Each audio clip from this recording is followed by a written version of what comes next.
타인은 지옥이다. 프랑스 철학자 장폴 사르트르가 남긴 말입니다. 처음 이 문장을 들었을 때 어떤 느낌이 드셨습니까? 너무 강한 말이라고 느꼈을 수도 있습니다. 지옥이라니. 그건 좀 과하지 않은가? 사람이 사람에게 그 정도일까? 그렇게 생각했을 수도 있습니다. 그런데 이상하게도 이 문장은 쉽게 잊히지 않습니다. 며칠이 지나도 몇 년이 지나도 문득문득 떠오릅니다. 누군가와 불편한 대화를 나눈 뒤에 어떤 자리에서 말실수를 한 것 같아 밤새 뒤척인 뒤에 아무렇지 않게 던진 한마디가 마음에 걸려 며칠을 괴로워한 뒤에 그때마다 이 문장이 스쳐 지나갑니다. 타인은 지옥이다. 아, 그래서 그랬구나. 그래서 이렇게 힘들었구나. 그 한마디가 왜 그렇게 오래 남았는지, 그 눈빛이 왜 그렇게 신경 쓰였는지 이 문장 앞에 서면 조금은 이해가 됩니다. 오늘은 이 문장과 함께 천천히 걸어가 보려 합니다. 서두르지 않겠습니다. 결론을 향해 달려가지 않겠습니다. 그저 이 문장이 건드리는 어떤 감각을, 우리 안에 이미 있던 어떤 기억을 조용히 꺼내보려 합니다. 살아오면서 한 번쯤은 이런 경험이 있었을 겁니다. 누군가와 대화를 나눴습니다. 특별히 나쁜 말을 들은 것도 아닙니다. 다투거나 상처받을 만한 일이 있었던 것도 아닙니다. 그냥 평범한 대화였습니다. 그런데 집에 돌아오는 길 이상하게 마음이 무겁습니다. 왜 그럴까 생각해봅니다. 딱히 이유를 찾기 어렵습니다. 그 사람이 나쁜 사람도 아니고 나에게 함부로 한 것도 아닙니다. 그런데 왜 이렇게 기분이 가라앉을까? 한참을 생각하다가 문득 떠오릅니다. 그 사람이 나를 바라보던 눈빛, 내 말을 들을 때 살짝 흐려지던 표정, 대화 중간에 흘끗 다른 곳을 보던 시선, 내가 말을 마쳤을 때 잠깐 흐르던 침묵. 아, 그거였구나. 그 짧은 순간들이 쌓여서 지금 이 무거움이 된 거구나. 그 사람은 아마 기억도 못할 겁니다. 아니, 애초에 의식조차 하지 않았을 겁니다. 그냥 자연스러운 표정이었고 그냥 습관적인 반응이었을 뿐입니다. 그런데 나는 그걸 다 읽었습니다. 그 미세한 변화를, 그 작은 신호를 나는 놓치지 않고 감지했습니다. 그리고 그게 지금 이렇게 마음에 남아 있습니다. 이상한 일입니다. 분명히 아무 일도 없었는데 왜 이렇게 힘이 들까? 아무도 나를 비난하지 않았는데 왜 나는 비난받은 것 같은 기분이 들까? 어쩌면 우리는 타인의 시선 안에서 살고 있는지도 모릅니다. 물리적으로는 혼자 있어도 마음속에는 늘 누군가가 있습니다. 누군가의 눈이 나를 바라보고 있습니다. 누군가의 판단이 나를 기다리고 있습니다. 그 시선 앞에서 우리는 끊임없이 자신을 점검합니다. 지금 내 말이 이상하지 않았을까? 지금 내 표정이 어색하지 않았을까? 저 사람이 나를 어떻게 생각할까? 내가 실수한 건 아닐까? 이런 생각들이 쉴 새 없이 스쳐 지나갑니다. 의식하지 않아도 자동으로 흘러갑니다. 마치 오래된 습관처럼, 마치 몸에 밴 버릇처럼 타인의 시선을 의식하는 일이 너무나 자연스럽게 일어납니다. 언제부터 그랬을까 생각해봅니다. 아마 아주 어릴 때부터였을 겁니다. 처음으로 부모님의 표정을 살폈던 순간, 선생님의 눈치를 보았던 순간, 친구들 사이에서 어떻게 보일지 신경 썼던 순간, 그때부터 이미 시작되었을 겁니다. 그리고 그 이후로 한 번도 멈춘 적이 없습니다. 학교에서, 직장에서, 가정에서, 모임에서 어디를 가든 우리는 타인의 시선 안에 있었습니다. 그 시선을 의식하고, 그 시선에 반응하고, 그 시선에 맞춰 자신을 조절해왔습니다. 너무 오래되어서 이제는 당연하게 느껴집니다. 타인의 시선을 의식하는 것이 이상한 일이라는 생각조차 들지 않습니다. 그냥 원래 그런 거라고, 사람이라면 당연히 그런 거라고 그렇게 받아들이고 살아왔습니다. 그런데 가끔 그 시선이 유난히 무겁게 느껴지는 날이 있습니다. 특별한 이유 없이 타인의 존재가 버거운 날이 있습니다. 사람 많은 곳에 가고 싶지 않습니다. 누군가와 대화하는 것이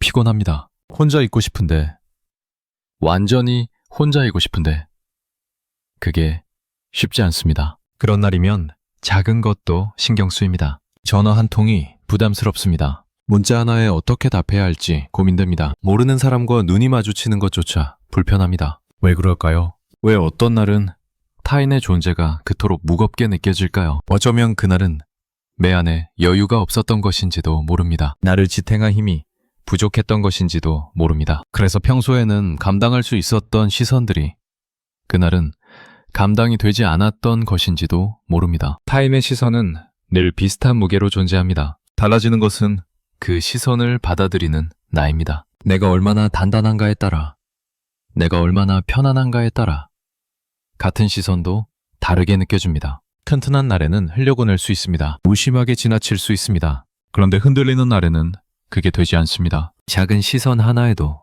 깊이 흔들립니다. 그래서 힘든 날일수록 사람이 더 어렵습니다. 지친 날일수록 타인이 더 무겁습니다. 한때 이런 경험을 한 적이 있을 겁니다. 어떤 모임에 갔습니다. 여러 사람이 함께하는 자리였습니다. 대화가 오가고 웃음이 터지고 분위기는 나쁘지 않았습니다. 그런데 나만 겉도는 느낌이 들었습니다. 다른 사람들은 자연스러운데 나만 어색합니다. 다른 사람들은 편해 보이는데 나만 긴장하고 있습니다. 무슨 말을 해야 할지 모르겠고 가만히 있자니 그것도 이상해 보일 것 같습니다. 그 자리에서 나는 끊임없이 나를 의식했습니다. 내 표정이 어떤지, 내 자세가 어떤지, 내가 지금 어떻게 보이는지. 대화에 집중하기보다 나 자신을 감시하는데 더 많은 에너지를 썼습니다. 그렇게 한두 시간이 지나고 나면 녹초가 됩니다. 집에 돌아와서 아무것도 하고 싶지 않습니다. 그냥 조용히 누워있고 싶습니다. 마치 아주 힘든 일을 마친 것처럼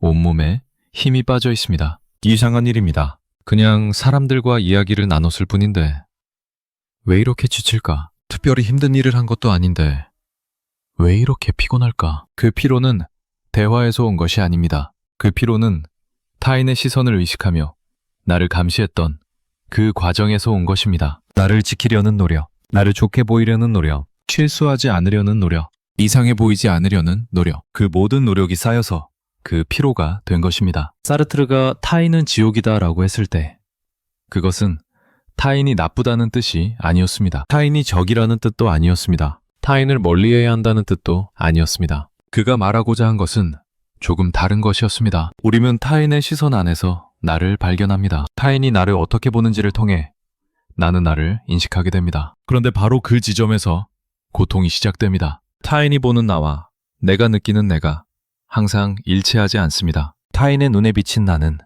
내가 원하는 내가 아닐 수 있습니다. 그 간극 속에서 우리는 갈등하고 그 불일치 속에서 우리는 괴로워합니다. 나는 분명 이런 사람인데 왜 저 사람은 나를 저렇게 볼까? 나는 그런 뜻이 아니었는데 왜 저렇게 받아들였을까? 나는 최선을 다했는데 왜 인정받지 못할까? 이런 질문들이 마음속에서 맴돕니다. 그리고 그 질문들이 우리를 지치게 합니다. 타인의 시선은 피할 수 없습니다. 우리는 관계 속에서 살아가고 관계 속에서 존재합니다. 완전히 혼자 살 수는 없습니다. 그래서 타인의 시선은 늘 우리 곁에 있습니다. 문제는 그 시선을 어떻게 받아들이느냐입니다. 그 시선에 나를 온전히 맡길 것인지, 그 시선 안에서 나를 잃어버릴 것인지, 아니면 그 시선을 인정하면서도 나로 남을 것인지. 쉬운 일이 아닙니다. 평생을 고민해도 쉽게 답이 나오지 않는 문제입니다. 문득 이런 장면이 떠오릅니다. 어린 시절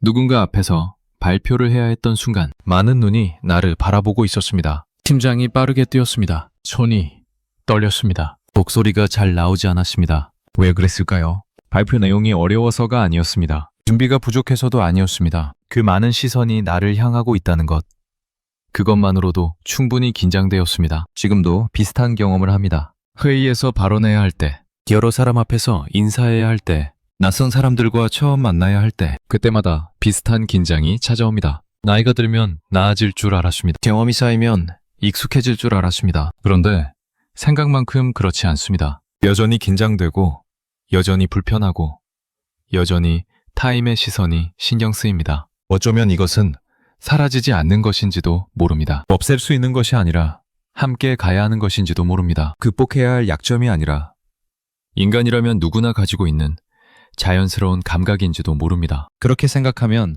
조금은 마음이 편해집니다. 나만 이런 게 아니구나. 누구나 타인의 시선 앞에서 긴장하는구나. 이것은 부끄러운 일이 아니라 당연한 일이구나. 살다 보면 유난히 힘들었던 시선이 있습니다. 가까운 사람의 시선이 그랬습니다. 낯선 사람의 시선은 흘려보낼 수 있습니다. 스쳐 지나가는 사람의 평가는 크게 신경 쓰이지 않습니다. 그런데 가까운 사람은 다릅니다. 부모님의 눈빛, 배우자의 표정, 오랜 친구의 말투, 그 안에 담긴 작은 변화도 예민하게 감지됩니다. 그 안에 담긴 미세한 감정도 크게 느껴집니다. 가까울수록 시선이 무겁습니다. 살아가는 사람일수록 그 평가가 아픕니다. 왜 그럴까요? 왜 가까운 사람의 시선이 더 힘들까요? 그것은 아마 그 사람에게 나를 보여주고 싶기 때문일 겁니다. 진짜 나를, 좋은 나를, 괜찮은 나를 보여주고 싶기 때문일 겁니다. 그래서 그 사람의 눈에 비친 내가 더 중요하게 느껴지는 것입니다. 그런데 바로 그 마음이 또 다른 무거움이 됩니다. 좋게 보이고 싶은 마음, 실망시키고 싶지 않은 마음, 그 마음이 나를 조심스럽게 만들고 그 조심스러움이 나를 지치게 합니다. 가장 편해야 할 사람 앞에서 오히려 긴장하게 되는 역설, 가장 자유로워야 할 관계에서 오히려 움츠러들게 되는 아이러니. 이건 역시 타임의 시선이 가진 힘입니다. 어떤 날은 그냥 사라지고 싶다는 생각이 듭니다. 사라지고 싶다는 것은 죽고 싶다는 뜻이 아닙니다. 그냥 아무도 나를 보지 않는 곳에 있고 싶다는 뜻입니다. 누구의 기대도 없는 곳, 누구의 평가도 없는, 그냥 나 혼자 아무 역할도 없이 그냥 있을 수 있는 곳, 그런 곳을 상상하면 마음이 편해집니다. 잠깐이라도 그런 곳에 있을 수 있다면 숨을 쉴 수 있을 것 같습니다. 그래서 우리는 가끔 혼자만의 시간을 찾습니다. 아무도 없는 곳에서 산책을 합니다. 조용한 카페 구석에 앉아 멍하니 시간을 보냅니다. 방문을 닫고 혼자 음악을 듣습니다. 그 시간 동안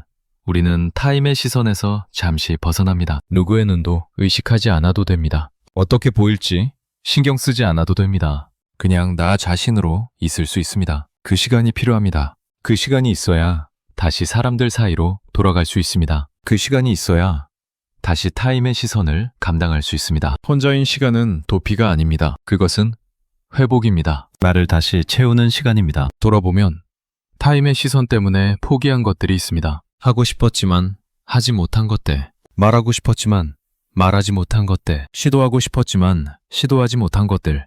왜 하지 않았을까? 왜 말하지 않았을까? 왜 시도하지 않았을까? 여러 이유가 있었겠지만 그중 하나는 분명 타인의 시선이었습니다. 이상하게 볼까봐, 웃음거리가 될까봐, 실패하면 창피할까봐, 그런 두려움이 발목을 잡았습니다. 그런 걱정이 한 발을 떼지 못하게 했습니다. 지금 생각하면 아쉽습니다. 그때 그냥 했더라면 어땠을까? 그때 그냥 말했더라면 어땠을까? 타인의 시선을 덜 신경 썼더라면 지금과는 조금 다른 곳에 있지 않았을까? 물론 그때로 돌아갈 수는 없습니다. 과거는 과거입니다. 바꿀 수 없습니다. 그러나 지금부터는 다를 수 있습니다. 앞으로는 조금 다르게 선택할 수 있습니다. 타임의 시선이 완전히 사라지지는 않겠지만 그 시선에 모든 것을 맡기지는 않을 수 있습니다. 재미있는 것은 우리가 그토록 신경 쓰는 타인도 사실 자기 자신에게 정신이 팔려 있다는 것입니다. 우리가 타인의 시선을 의식하는 만큼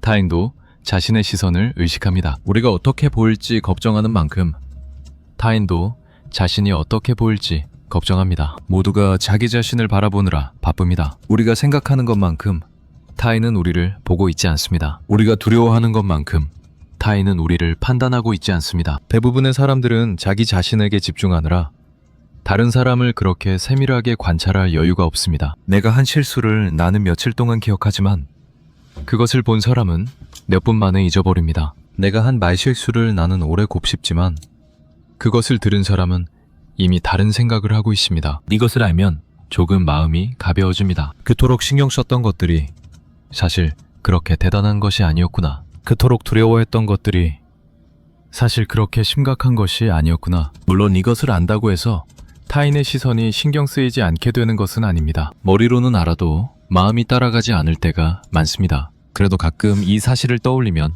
도움이 됩니다. 잠깐이라도 숨을 돌릴 수 있습니다. 타임의 시선, 그것은 우리를 둘러싸고 있는 보이지 않는 공기와 같습니다. 평소에는 느끼지 못합니다. 너무 익숙해서 의식하지 못합니다. 그런데 가끔 그 공기가 무거워질 때, 그 공기가 답답하게 느껴질 때 비로소 그 존재를 알아차립니다. 그리고 생각합니다. 이 시선 없이는 살 수 없는 걸까? 이 시선에서 자유로워질 수는 없는 걸까? 완전한 자유는 어쩌면 불가능한지도 모릅니다. 우리는 관계 속에서 태어나고 관계 속에서 성장하고 관계 속에서 살아갑니다. 타인 없이 존재하는 나는 상상하기 어렵습니다. 그러나 조금 더 가벼워질 수는 있을 것입니다. 타임의 시선에 짓눌리지 않고 그 시선과 함께 살아가는 법, 그 시선을 인정하면서도 나를 잃지 않는 법, 그것은 배울 수 있을지도 모릅니다. 오랜 시간이 걸릴 것입니다. 쉽게 되지 않을 것입니다. 그래도 조금씩 천천히 나아갈 수 있을 것입니다. 살아오면서 누군가의 시선 때문에 힘들었던 적이 있었습니까? 누군가의 눈빛 때문에 하루가 무거웠던 적이 있었습니까? 누군가의 표정 때문에 밤새 뒤척인 적이 있었습니까? 누군가의 말 한마디 때문에 며칠을 괴로워한 적이 있었습니까? 있었을 겁니다. 한두 번이 아니라 여러 번 있었을 겁니다. 그때마다 혼자 사귀고, 혼자 견디고, 혼자 넘겼을 겁니다. 대단한 일이 아니라고, 그냥 그런 거라고 스스로를 달래며 지나왔을 겁니다. 그 시간들이 결코 가볍지 않았습니다. 그 무게를 혼자 감당했다는 것, 그것만으로도 충분히 애쓴 것입니다. 타인은 지옥이다. 이 문장은 타인을 미워하라는 말이 아닙니다. 타인을 멀리하라는 말도 아닙니다. 이 문장은 그저 우리가 이미 알고 있는 것을 말로 표현해 준 것입니다. 타인의 시선 안에서 살아가는 것이 때로는 힘들다는 것, 누군가의 눈앞에 서 있는 것이 때로는 고통스럽다는 것, 관계 안에서 나를 지키는 것이 때로는 버겁다는 것, 그것을 인정하는 것, 그것이 이 문장이 우리에게 주는 첫 번째 선물입니다. 힘든 것을 힘들다고 말할 수 있을 때 비로소 그 무게가 조금 가벼워집니다. 어려운 것을 어렵다고 인정할 때 비로소 다음 걸음을 뗄 수 있습니다. 오늘은 그냥 이것만 가지고 가도 좋습니다. 타인의 시선이 힘든 것은 당연한 일입니다. 그것이 힘들다고 느끼는 것은 자연스러운 일입니다. 나만 그런 게 아닙니다. 누구나 그렇습니다. 그러니 너무 자신을 몰아세우지 않아도 됩니다. 이야기를 마무리하기 전에 하나만 여쭙겠습니다. 이 질문에 답하지 않아도 됩니다. 그냥 마음속으로 떠올려 보시면 됩니다. 누군가의 시선 때문에 나도 모르게 움츠러들었던 적 언제였습니까? 앞서 우리는 타인의 시선에 대해 이야기했습니다. 그 시선이 얼마나 무겁게 느껴지는지, 그 시선 안에서 우리가 얼마나 긴장하며 살아가는지, 그런 이야기를 나눴습니다. 이번에는 조금 다른 방향으로 걸어가 보려 합니다. 타인의 시선 그 자체가 아니라 그 시선 때문에 우리가 해왔던 선택들, 그 시선을 의식하며 우리가 취해왔던 태도들, 그쪽으로 천천히 눈을 돌려보겠습니다. 살아오면서 수많은 선택을 해왔습니다. 크고 작은 선택들이 있었습니다. 어떤 선택은 인생의 방향을 바꿨고, 어떤 선택은 하루를 바꿨습니다. 의식하며 한 선택도 있었고, 무심코 지나친 선택도 있었습니다. 그 많은 선택들 중에서 문득 이런 질문이 떠오릅니다. 그 선택들은 정말 내가 원해서 한 것이었을까? 아니면 누군가의 눈을 의식해서 한 것이었을까? 이 질문 앞에 서면 마음이 복잡해집니다. 쉽게 대답하기 어렵습니다. 내가 원한 것과 타인을 의식한 것이 뒤섞여 있어서 무엇이 무엇인지 구분하기 어렵습니다. 그래도 천천히 들여다보면 어렴풋이 보이는 것들이 있습니다. 한때 이런 경험이 있었을 겁니다. 무언가를 선택해야 하는 순간이었습니다. 두 가지 길이 있었습니다. 하나는 내가 진짜 원하는 길이었고, 다른 하나는 주변에서 기대하는 길이었습니다.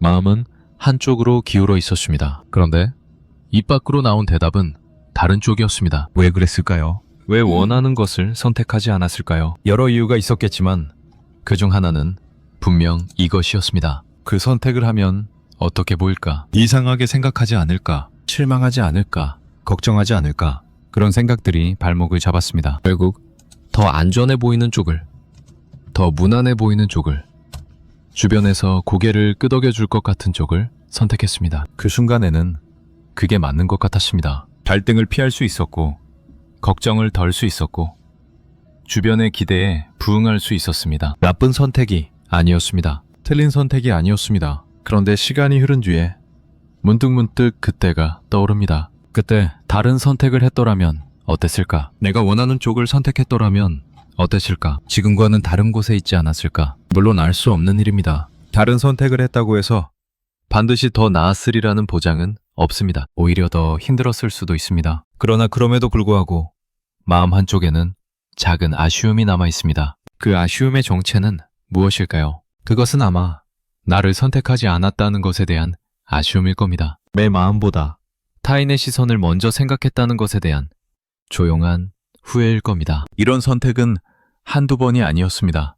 돌아보면 비슷한 순간들이 여러 번 있었습니다. 진로를 정할 때, 관계를 시작하거나 끝낼 때, 어떤 자리에 나가거나 물러날 때, 의견을 말하거나 침묵할 때, 그때마다 비슷한 과정이 반복되었습니다. 내가 원하는 것이 무엇인지 느꼈습니다. 그런데 그것을 선택하기가 망설여졌습니다. 주변의 시선이 신경 쓰였습니다. 외국, 조금 바른 쪽으로 방향을 틀었습니다. 한 번은 대단한 일이 아니었습니다. 작은 양보였고, 사소한 조정이었고, 별것 아닌 타협이었습니다. 그 정도는 누구나 하는 것이라고, 사회생활이란 원래 그런 거라고, 그렇게 생각하며 넘겼습니다. 그런데 그것이 쌓이면 어떻게 될까요? 한 번의 양보가 2번이 되고, 2번이 10번이 되고, 10번이 100번이 되면 작은 조정들이 모이고 모여서 어느새 방향 전체가 바뀌어 있으면 어느 날 문득 고개를 들어보니 내가 서 있는 곳이 낯설게 느껴질 수 있습니다.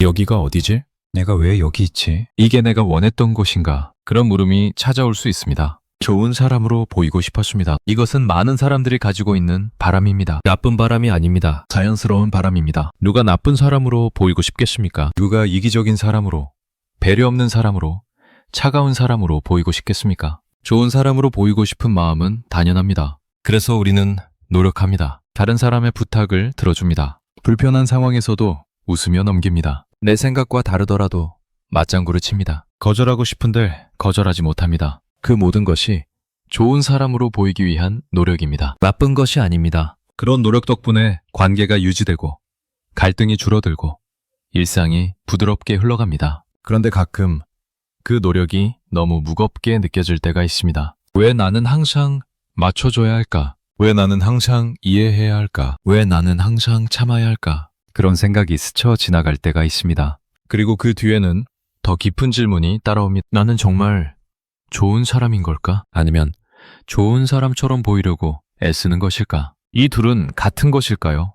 다른 것일까요? 좋은 사람이 되는 것과 좋은 사람으로 보이는 것. 언뜻 비슷해 보이지만 이 둘 사이에는 미묘한 차이가 있습니다. 좋은 사람이 되는 것은 내 안에서 시작됩니다. 내가 옳다고 느끼는 것을 하고 내가 중요하다고 생각하는 가치를 지키고 그것이 자연스럽게 밖으로 드러나는 것입니다. 좋은 사람으로 보이는 것은 바깥에서 시작됩니다. 다른 사람이 좋다고 생각할 만한 행동을 하고 다른 사람이 기대하는 모습을 보여주고 그것을 통해 인정을 받으려는 것입니다. 물론 이 둘이 완전히 분리되어 있지는 않습니다. 좋은 사람이 되려고 노력하다 보면 자연스럽게 좋은 사람으로 보이기도 하고 좋은 사람으로 보이려고 노력하다 보면 실제로 좋은 사람이 되어가기도 합니다. 그러나 둘 사이의 균형이 무너질 때 문제가 생깁니다. 좋은 사람으로 보이는 것에 너무 집중하면 정작 내가 누구인지 잊어버릴 수 있습니다. 타인의 기대에 맞추느라, 타인의 시선에 반응하느라 내 안의 목소리를 듣지 못할 수 있습니다. 그렇게 오랜 시간이 흐르면 어느 순간 이상한 느낌이 찾아옵니다. 주변 사람들은 나를 좋은 사람이라고 합니다. 착하다고 합니다. 배려심이 있다고 합니다. 그런데 정작 나 자신은 그렇게 느껴지지 않습니다. 오히려 공허합니다. 칭찬을 들어도 기쁘지 않습니다. 인정을 받아도 채워지지 않습니다. 무언가가 비어있는 것 같은데 그게 무엇인지 알 수 없습니다. 그 공허함의 정체는 무엇일까요? 어쩌면 그것은 진짜 나를 만나지 못했다는 느낌일지도 모릅니다. 좋은 사람이라는 역할을 연기하느라 진짜 내가 무엇을 원하고 무엇을 느끼는지 놓쳐버렸다는 희미한 상실감일지도 모릅니다. 관계 안에서 나를 숨긴 적이 있습니다. 상대방이 불편해할 것 같아서 내 생각을 말하지 않았습니다. 분위기를 깨고 싶지 않아서 다른 의견을 참았습니다. 갈등이 두려워서 동의하지 않는데도 고개를 끄덕였습니다. 그 순간에는 그게 현명한 선택 같았습니다. 불필요한 마찰을 피했고 관계를 지켰고 상대방의 기분을 상하게 하지 않았습니다. 그런데 그것이 반복되면 어떻게 될까요? 내 생각을 숨기고 내 감정을 숨기고 내 의견을 숨기는 일이 계속되며 어느새 관계 안에서 나라는 존재가 희미해집니다. 상대방은 나를 알고 있다고 생각합니다. 오랜 시간 함께 했으니까요. 많은 대화를 나눴으니까요. 그러나 상대방이 알고 있는 나는 진짜 나가 아닐 수 있습니다. 내가 보여준 나, 내가 연기한 나, 내가 포장한 나일 수 있습니다. 그러면 가까운 관계에서도 외로움을 느낄 수 있습니다. 나를 바꾼 적도 있습니다. 숨긴 것을 넘어서 아예 바꾸려고 했던 적이 있습니다. 누군가가 좋아하는 스타일로 바꾸려고 했습니다. 누군가가 원하는 모습에 맞추려고 했습니다. 내가 원래 어떤 사람이었는지보다 상대방이 원하는 사람이 되는 것이 더 중요하게 느껴졌습니다. 처음에는 그게 사랑이라고 생각했습니다. 상대방을 위해 변하는 것, 상대방에게 맞추는 것.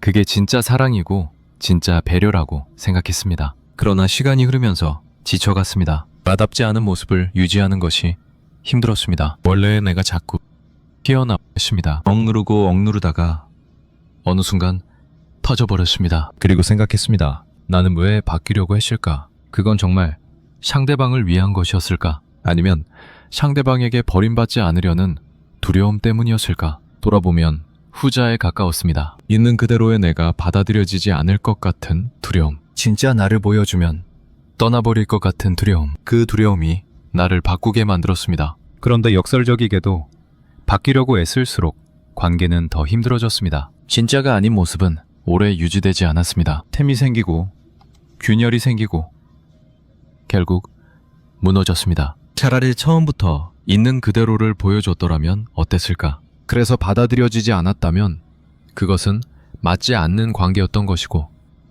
받아들여졌다면 진짜 연결이 되었을 텐데, 그런 생각이 뒤늦게 찾아옵니다. 요즘 젊은 세대 사이에서 이런 말이 있다고 합니다. 자기 자신을 속이면서까지 관계를 유지하느니 차라리 혼자가 낫다고. 거짓된 연결보다 진짜 고독이 낫다고. 이 말이 너무 극단적으로 들릴 수도 있습니다. 관계라는 것이 어느 정도의 타협과 조정을 필요로 하는 것은 사실이니까요. 완전히 자기 마음대로만 하면서 관계를 유지할 수는 없으니까. 그러나 이 말 속에 담긴 진심은 이해가 됩니다. 나를 완전히 숨기면서까지, 나를 완전히 바꾸면서까지 유지하는 관계가 과연 의미가 있는가? 그 관계 안에서 인정받는 것은 진짜 나인가?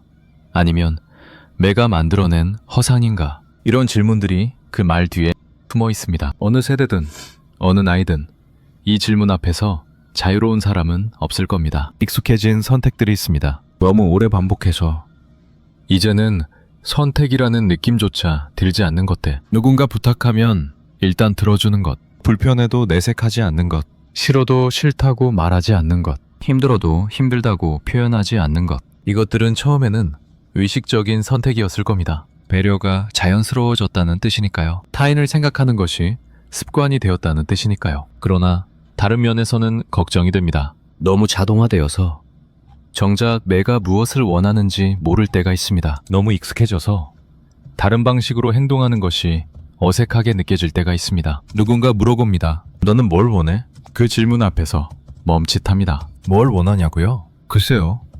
잘 모르겠습니다. 상대방이 원하는 게 뭔지는 알겠는데 내가 원하는 게 뭔지는 잘 모르겠습니다. 이런 경험이 있다면 그것은 신호일 수 있습니다. 너무 오랫동안 나보다 타인을 먼저 생각해왔다는 신호. 너무 오랫동안 내 목소리를 뒤로 미뤄왔다는 신호. 거절하지 못하는 것. 이것은 많은 사람들이 가진 어려움입니다. 부탁을 받으면 일단 들어줍니다. 싫어도, 힘들어도, 시간이 없어도 일단 예라고 대답합니다. 그리고 나서 후회합니다. 왜 또 이렇게 됐을까? 왜 그냥 안 된다고 말하지 못했을까? 왜 거절이 이렇게 어려울까요? 여러 이유가 있겠지만 그중 하나는 거절했을 때 돌아올 시선이 두렵기 때문입니다. 거절하면 나쁜 사람으로 보이지 않을까? 이기적인 사람으로 생각되지 않을까? 관계가 어색해지지 않을까? 다음에 내가 부탁할 때 거절당하지 않을까? 이런 걱정들이 입을 막습니다. 그래서 마음은 거절하고 싶은데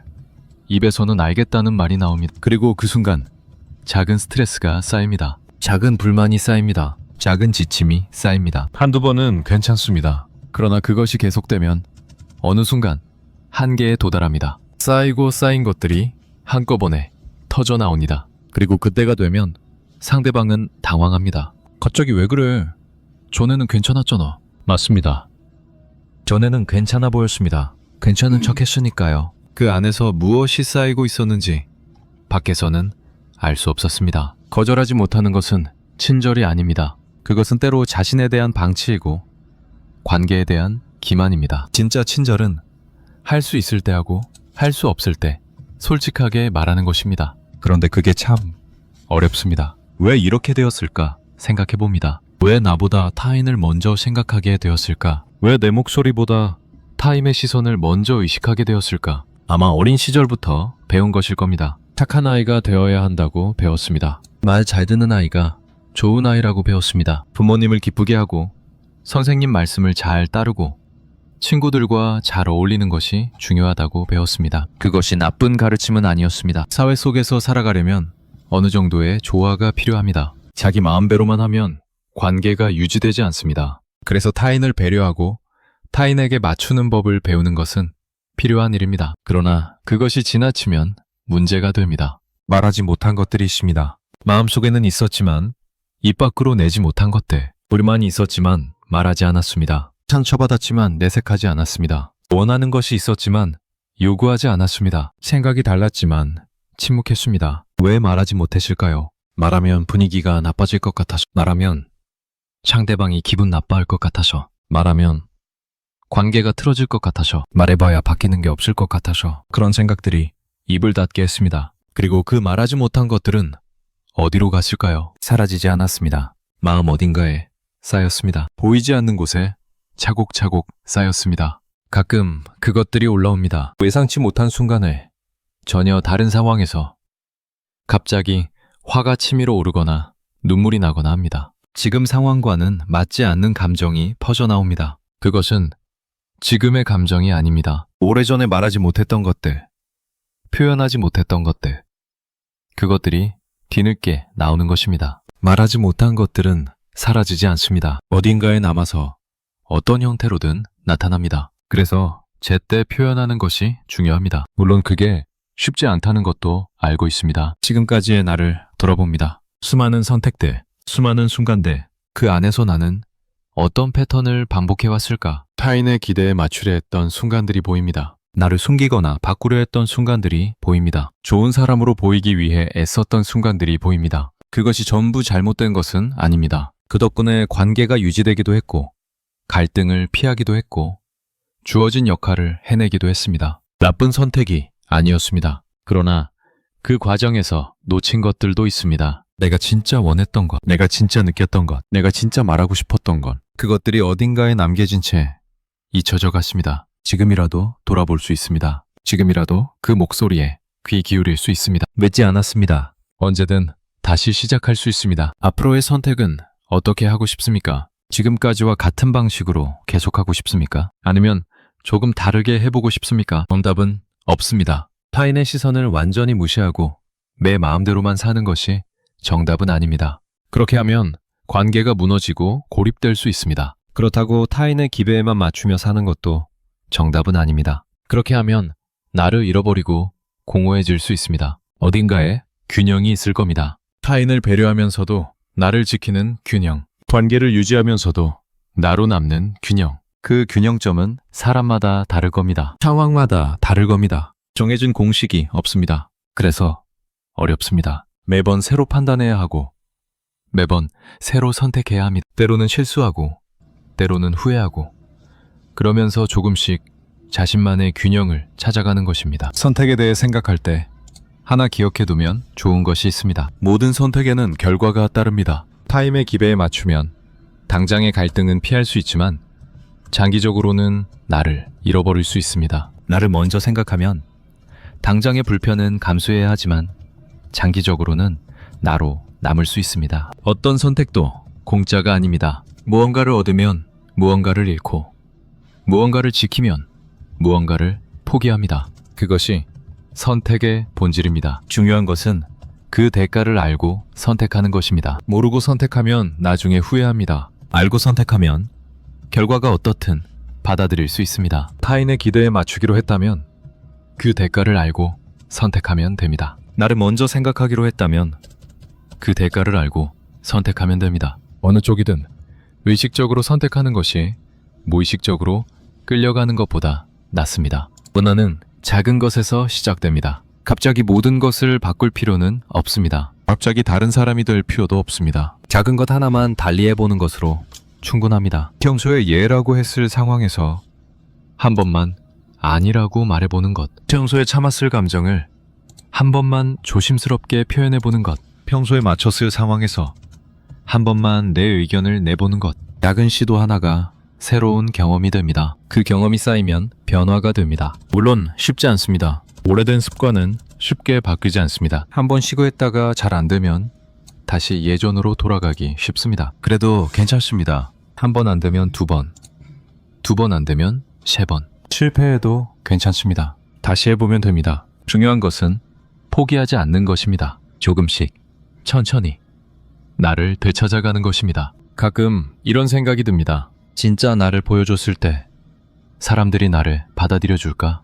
숨기지 않은 나, 꾸미지 않은 나, 있는 그대로의 나. 그 모습을 보면 사람들이 실망하지 않을까? 떠나지 않을까? 그 두려움이 있습니다. 그래서 계속 숨기고, 계속 바꾸고, 계속 맞춰왔는지도 모릅니다. 그런데 생각해보면 진짜 나를 받아들이지 못하는 사람과의 관계가 무슨 의미가 있을까요? 가면을 쓴 나를 좋아하는 것은 진짜 나를 좋아하는 것이 아닙니다. 그 관계는 내가 가면을 벗는 순간 끝날 수 있는 관계입니다. 차라리 진짜 나를 보여주고 그래도 남는 사람과 함께하는 것이 낫지 않을까요? 물론 그러면 떠나는 사람도 있을 겁니다. 실망하는 사람도 있을 겁니다. 그러나 그래도 남는 사람이 있다면 그 관계가 진짜 관계 아닐까요? 쉽게 말하기는 어렵습니다. 실제로 그렇게 하기는 더 어렵습니다. 그러나 한 번쯤 생각해 볼 만한 질문입니다. 타인의 눈이 두려워서 한 선택들, 그것이 꼭 나쁜 것만은 아닙니다.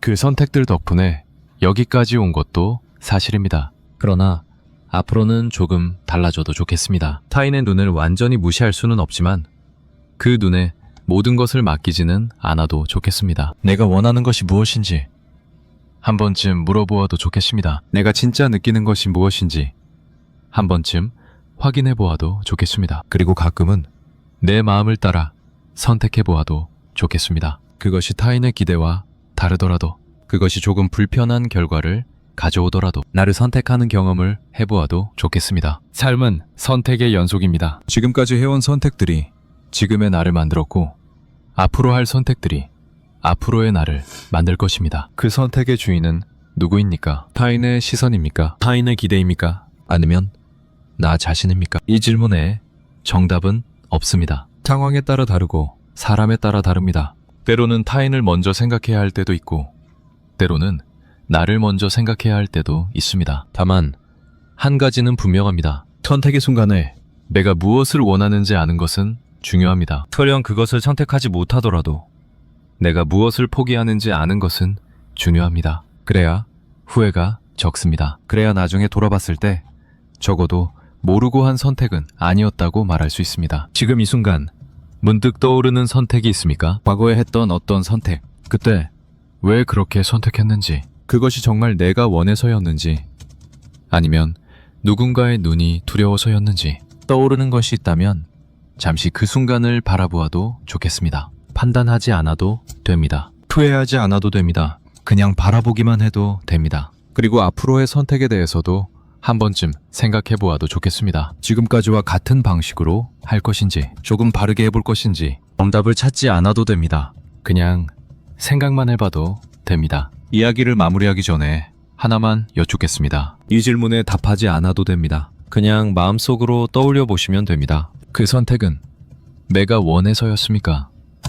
누군가의 눈이 두려워서였습니까? 지금까지 우리는 타인의 시선이 얼마나 무겁게 느껴지는지 이야기했습니다. 그리고 그 시선 때문에 우리가 어떤 선택들을 해왔는지, 어떤 태도를 취해왔는지 돌아보았습니다. 이번에는 조금 다른 방향으로 가보려 합니다. 왜 그럴까? 왜 우리는 타인의 시선에 이토록 민감할까? 그 질문을 향해 천천히 걸어가 보겠습니다. 이것은 의지의 문제가 아닙니다. 노력의 문제도 아닙니다. 타인의 시선을 신경 쓰는 것은 나약함이 아닙니다. 거기에는 이유가 있습니다. 우리가 그렇게 만들어졌기 때문입니다. 오늘은 그 이유를 함께 살펴보려 합니다. 어렵지 않게, 천천히 우리 안에서 무슨 일이 일어나고 있는지 들여다보겠습니다. 인간은 사회적 동물이라는 말이 있습니다. 너무 많이 들어서 이제는 별 감흥이 없는 말입니다. 그냥 그런 거구나 하고 넘어가게 되는 말입니다. 그런데 이 말을 조금 더 깊이 생각해보면 흥미로운 것들이 보입니다. 사회적 동물이라는 것은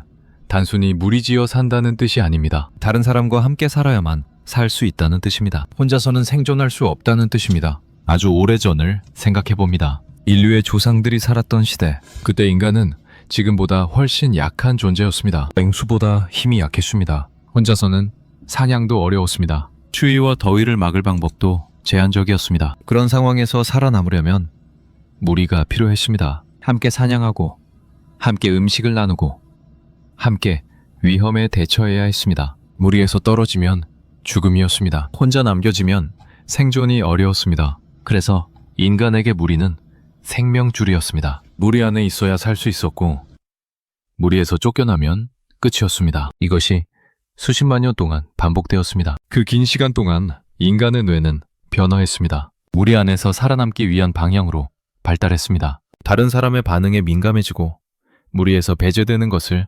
두려워하도록 만들어졌습니다. 지금 우리가 타인의 시선에 민감한 것은 그 오래된 흔적입니다. 수십만 년에 걸쳐 형성된 본능이 여전히 작동하고 있는 것입니다. 우리 뇌에는 타인을 읽는 특별한 기능이 있습니다. 다른 사람의 표정을 보고 감정을 읽어내는 기능, 다른 사람의 행동을 보고 의도를 추측하는 기능, 다른 사람이 나를 어떻게 생각하는지 짐작하는 기능. 이런 기능들이 뇌 안에 내장되어 있습니다. 태어날 때부터 가지고 있는 것입니다. 배우지 않아도 자연스럽게 발달하는 것입니다. 갓난아이를 보면 알 수 있습니다. 아기는 태어난 지 얼마 안 되어도 사람의 얼굴을 알아봅니다. 다른 모양보다 사람 얼굴에 더 관심을 보입니다. 엄마의 표정에 반응하고 미소에 미소로 답합니다. 아무도 가르쳐주지 않았는데 그렇게 합니다. 뇌가 그렇게 설계되어 있기 때문입니다. 인간의 뇌는 다른 어떤 동물보다 사회적 정보를 처리하는데 많은 자원을 씁니다. 뇌의 상당 부분이 다른 사람을 이해하고 다른 사람과 관계를 맺고 다른 사람의 반응을 예측하는데 할당되어 있습니다. 왜 그럴까요? 그만큼 중요하기 때문입니다. 생존에 직결되었기 때문입니다. 뇌 안에는 거울처럼 작동하는 부분이 있습니다. 다른 사람의 행동을 볼 때 마치 내가 그 행동을 하는 것처럼 반응하는 부분입니다. 누군가 아파하는 것을 보면 나도 모르게 얼굴을 찡그립니다. 누군가 웃는 것을 보면 나도 모르게 입꼬리가 올라갑니다. 누군가 긴장하는 것을 보면 나도 모르게 어깨에 힘이 들어갑니다. 이것은 의식적으로 하는 것이 아닙니다. 자동으로 일어나는 것입니다. 뇌가 알아서 그렇게 반응하는 것입니다. 이 기능 덕분에 우리는 다른 사람의 감정을 느낄 수 있습니다. 공감할 수 있습니다. 상대방이 무엇을 느끼는지 직관적으로 알 수 있습니다. 그런데 이 기능에는 부작용도 있습니다. 다른 사람의 감정에 너무 쉽게 영향을 받습니다. 상대방이 불편해하면 나도 불편해집니다. 상대방이 나를 부정적으로 보는 것 같으면 그 느낌이 고스란히 전해집니다. 타인의 시선이 무겁게 느껴지는 것은 이 때문이기도 합니다. 우리 뇌는 다른 사람의 반응을 그냥 정보로만 받아들이지 않습니다. 그것을 느낍니다. 체감합니다. 그래서 부정적인 시선은 단순히 불쾌한 것이 아니라 고통스러운 것이 됩니다. 흥미로운 연구들이 있습니다. 사회적 거부를 당할 때 뇌에서 어떤 일이 일어나는지 살펴본 연구들입니다. 결과는 놀라웠습니다. 사회적으로 거부당했을 때 활성화되는 뇌의 부위와 신체적 고통을 느낄 때 활성화되는 뇌의 부위가 상당 부분 겹쳤습니다. 무슨 뜻일까요? 무리에서 배제되는 것은 뇌에게 신체적 고통과 비슷하게 느껴진다는 뜻입니다. 누군가에게 무시당하거나 따돌림을 당하거나 거절당하는 것, 그것은 단순히 기분이 나쁜 정도가 아닙니다. 뇌는 그것을 실제 고통처럼 처리합니다. 그래서 사회적 거부는 그토록 아픈 것입니다. 마음이 아프라는 말이 그냥 비유가 아닙니다. 실제로 아픈 것입니다. 뇌가 그렇게 느끼게 만드는 것입니다. 왜 그럴까요?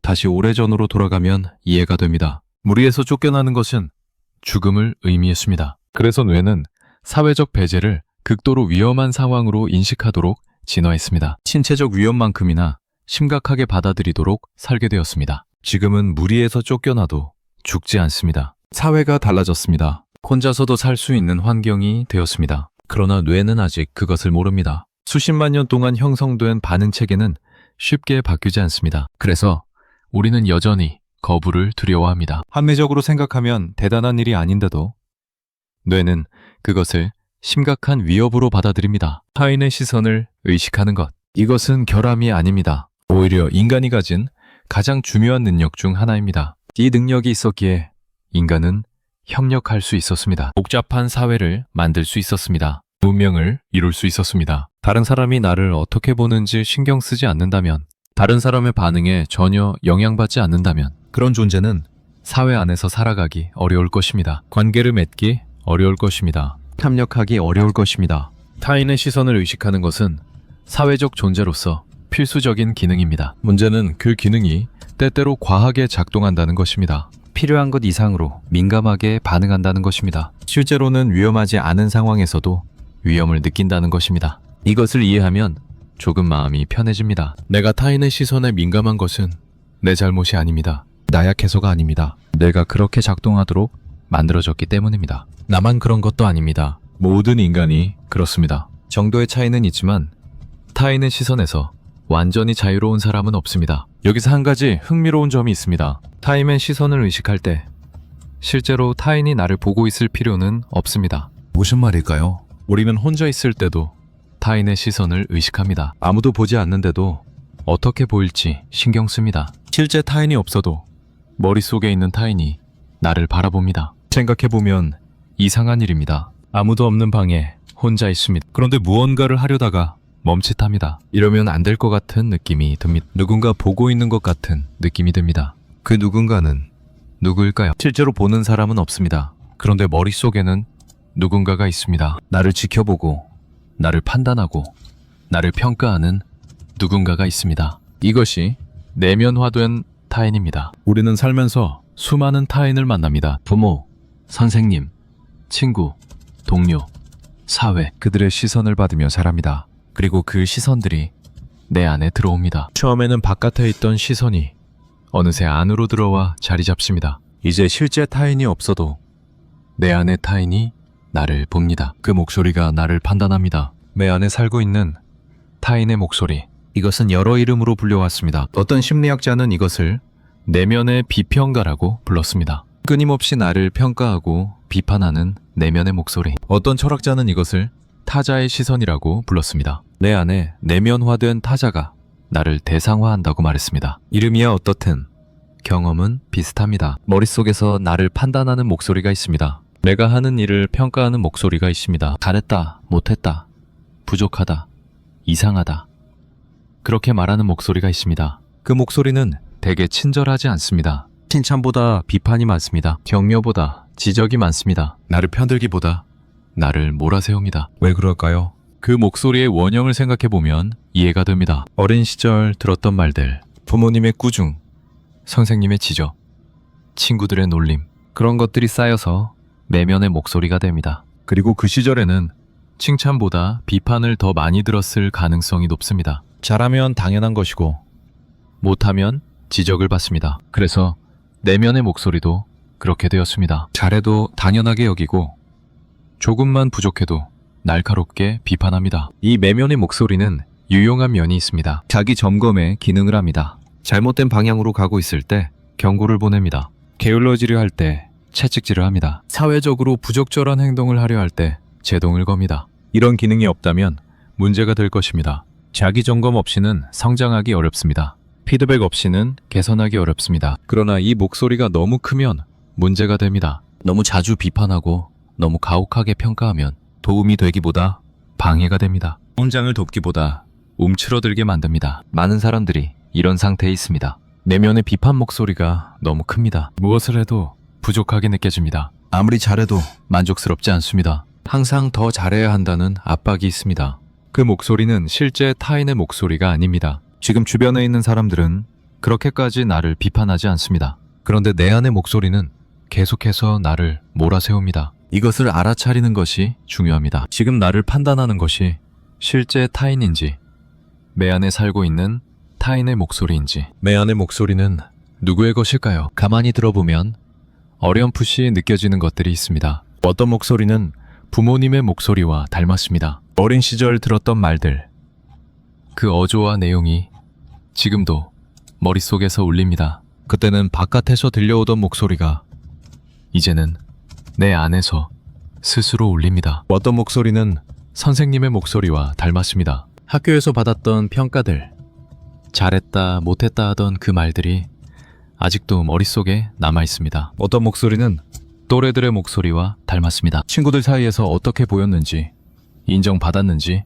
배척당했는지, 그 경험들이 내면의 목소리에 영향을 주었습니다. 어떤 목소리는 사회의 목소리입니다. 성공해야 한다, 인정받아야 한다, 이렇게 살아야 한다. 그런 메시지들이 내면화되어 나를 판단합니다. 이 모든 것이 섞여서 내 안의 목소리가 듭니다. 순수하게 나만의 목소리는 없습니다. 내 안의 목소리는 언제나 타인의 흔적을 담고 있습니다. 그래서 사르트르는 타인은 지옥이라고 했는지도 모릅니다. 타인이 물리적으로 곁에 없어도 우리 안에는 타인이 살고 있습니다. 그 내면화된 타인이 끊임없이 나를 바라보고 판단하고 평가합니다. 우리는 진정으로 혼자가 될 수 없습니다. 머릿속에서조차 혼자가 될 수 없습니다. 이것을 알면 무엇이 달라질까요? 당장 무언가가 바뀌지는 않습니다. 내 안의 목소리가 타인에게서 왔다는 것을 안다고 해서 그 목소리가 갑자기 사라지지는 않습니다. 여전히 들립니다. 여전히 영향을 받습니다. 그러나 한 가지가 달라집니다. 거리를 둘 수 있습니다. 그 목소리가 나 자신의 목소리인 줄 알았을 때는 거리를 두기 어렵습니다. 그것이 곧 나의 생각이고 나의 판단이니까요. 그러나 그 목소리가 내면화된 타인의 목소리라는 것을 알면 한 발 물러설 수 있습니다. 아, 이것은 나의 생각이 아니라 내 안에 살고 있는 누군가의 목소리구나. 그렇게 인식할 수 있습니다. 인식하는 것만으로도 힘이 줄어듭니다. 그 목소리가 절대적인 것이 아니라는 것을 알게 됩니다. 반드시 따라야 하는 것이 아니라는 것을 알게 됩니다. 하나의 관점일 뿐이라는 것을 알게 됩니다. 물론 쉽지 않습니다. 오래된 목소리는 강력합니다. 오랫동안 나를 지배해 왔기 때문입니다. 그러나 조금씩 반복해서 그 목소리와 거리를 두는 연습을 할 수 있습니다. 자기 자신을 바라보는 방식, 이것도 타인에게서 배운 것입니다. 우리는 태어날 때부터 스스로를 바라보는 방식을 가지고 있지 않습니다. 다른 사람들이 나를 바라보는 방식을 통해 나를 바라보는 방식을 배웁니다. 부모님이 나를 대하는 방식이 나를 바라보는 기초가 됩니다. 따뜻하게 대해주면 나를 따뜻하게 바라보는 법을 배웁니다. 비판적으로 대해주면 나를 비판적으로 바라보는 법을 배웁니다. 주변 사람들이 나를 어떻게 평가했는지도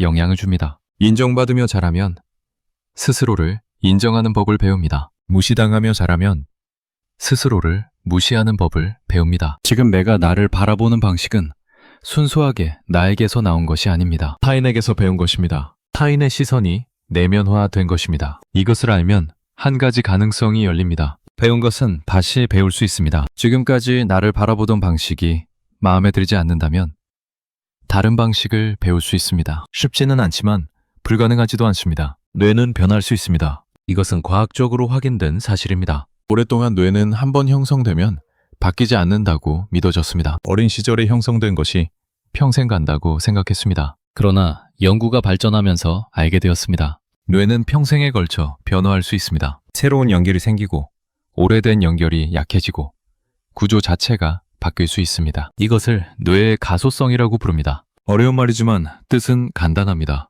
뇌는 굳어있지 않고 유연하다는 것입니다. 변할 수 있다는 것입니다. 물론 쉽게 변하지는 않습니다. 오랜 시간에 걸쳐 형성된 것은 오랜 시간에 걸쳐 바뀝니다. 반복이 필요합니다. 꾸준함이 필요합니다. 그러나 변할 수 있다는 사실 자체가 희망입니다. 지금 내 안의 목소리가 너무 가혹하더라도 그것이 영원히 그래야 하는 것은 아닙니다. 지금 나를 바라보는 방식이 너무 비판적이더라도 그것이 바뀔 수 없는 것은 아닙니다. 조금씩 천천히 다른 목소리를 키워갈 수 있습니다. 새로운 목소리를 키운다는 것, 이것은 내 안의 기존 목소리를 완전히 없애는 것이 아닙니다. 오래된 목소리는 쉽게 사라지지 않습니다. 그것을 억지로 없애려 하면 오히려 더 강해질 수 있습니다. 싸우면 싸울수록 힘이 세지는 경우가 있습니다. 대신 다른 접근이 있습니다. 기존 목소리를 없애려 하지 않고 새로운 목소리를 키우는 것입니다. 비판하는 목소리 옆에 격려하는 목소리를 놓는 것입니다. 부정적인 목소리 옆에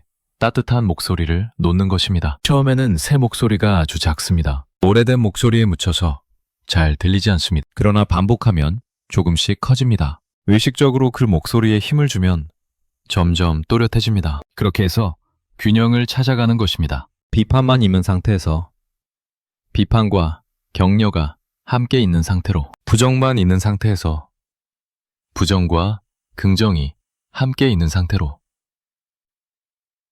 완전히 긍정적이 될 필요는 없습니다. 비판적 시선이 완전히 사라질 필요도 없습니다. 그것도 필요한 기면이니까요. 다만 그것만 있으면 힘듭니다. 균형이 필요합니다. 타인의 시선에서 완전히 자유로워지는 것, 그것은 아마 불가능할 것입니다. 우리 뇌가 그렇게 만들어지지 않았습니다. 사회적 동물로서 타인의 시선을 의식하는 것은 본능에 가깝습니다. 그러나 조금 더 편안해지는 것은 가능합니다. 타인의 시선에 압도당하지 않는 것, 그 시선에 휘둘리지 않는 것, 시선을 의식하면서도 나를 잃지 않는 것, 그것은 가능합니다. 그리고 그 시작은 이해입니다. 왜 내가 이렇게 민감한지 이해하면 조금 마음이 편해집니다. 내 탓이 아니라는 것을 알면 자신을 덜 몰아세울 수 있습니다. 나만 그런 게 아니라는 것을 알면 덜 외롭습니다. 이해가 곧 치유는 아닙니다. 그러나 이해 없이 치유도 없습니다. 이해는 변화의 첫걸음입니다. 지금 이 순간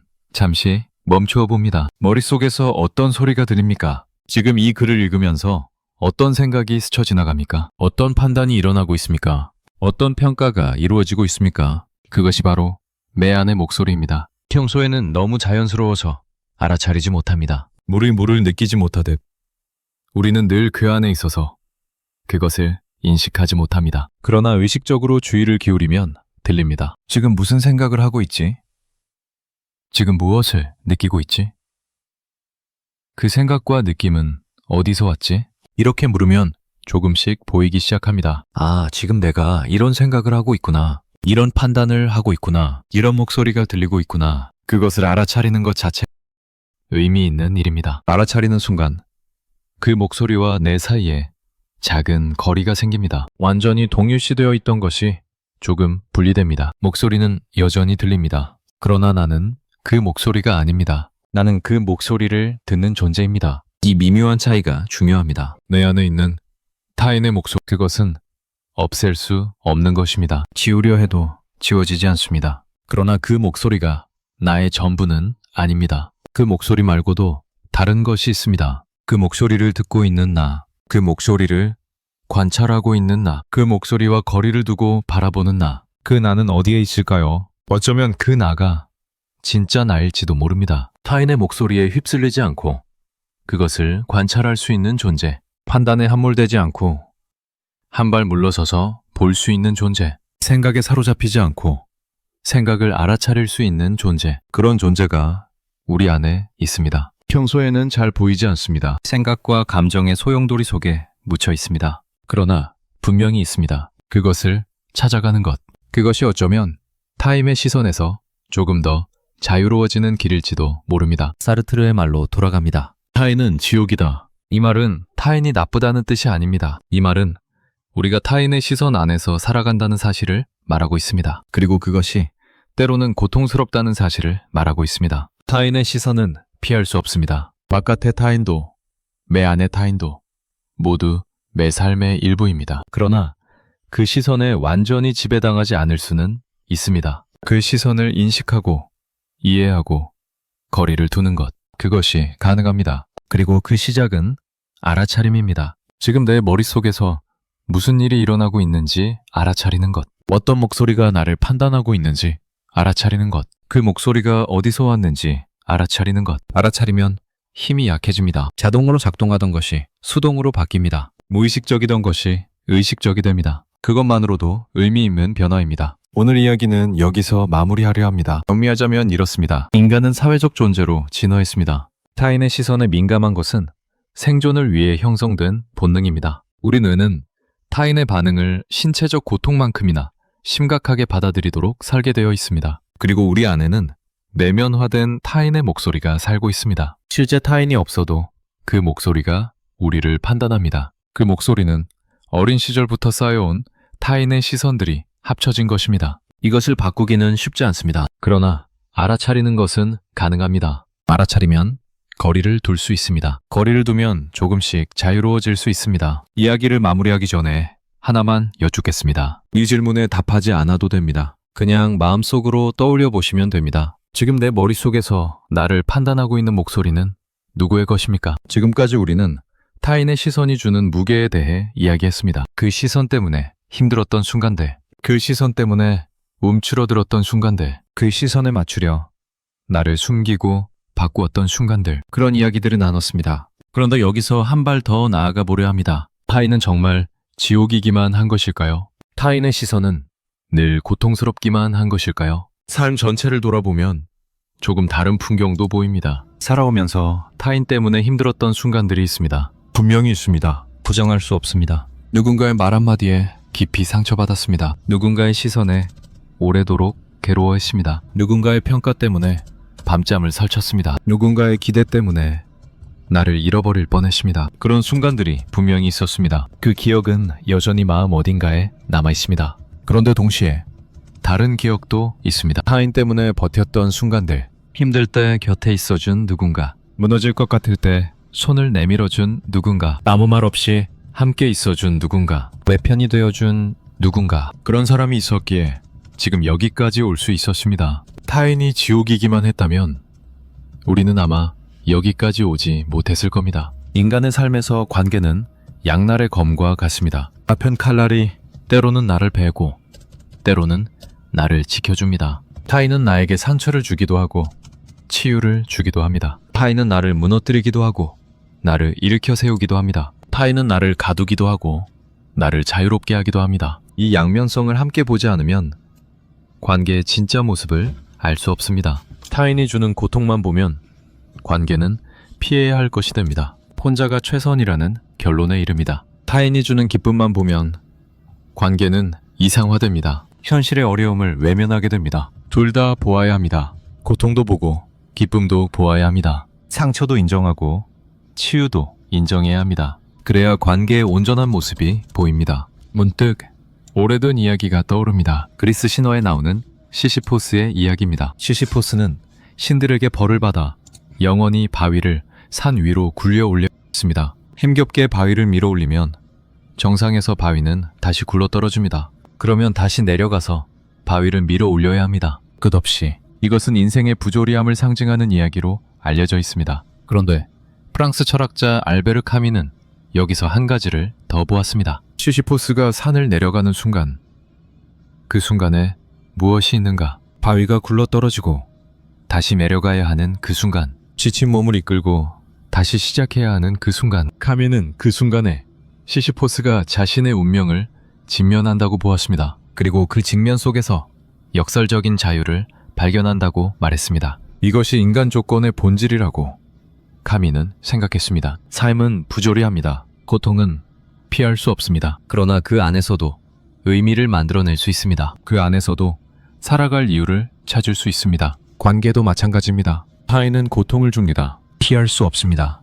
그러나 그 안에서도 의미가 있습니다. 그 안에서도 살아갈 이유가 있습니다. 사르트르의 이야기로 돌아가 봅니다. 타인은 지옥이다. 이 말이 나온 작품은 다층 방이라는 희곡입니다. 3명의 인물이 지옥에 떨어집니다. 그런데 그 지옥은 불구덩이가 아닙니다. 평범한 방입니다. 창문도 없고 거울도 없고 잠도 잘 수 없는 방. 그 방에서 3사람은 영원히 함께 있어야 합니다. 처음에는 서로 무관심합니다. 그러나 시간이 흐르면서 서로를 의식하기 시작합니다. 서로를 판단하고 서로에게 판단받고 서로의 시선 안에서 자신을 정의하게 됩니다. 그리고 그것이 지옥이 됩니다. 불이 없어도 고문이 없어도 타인의 시선만으로 지옥이 됩니다.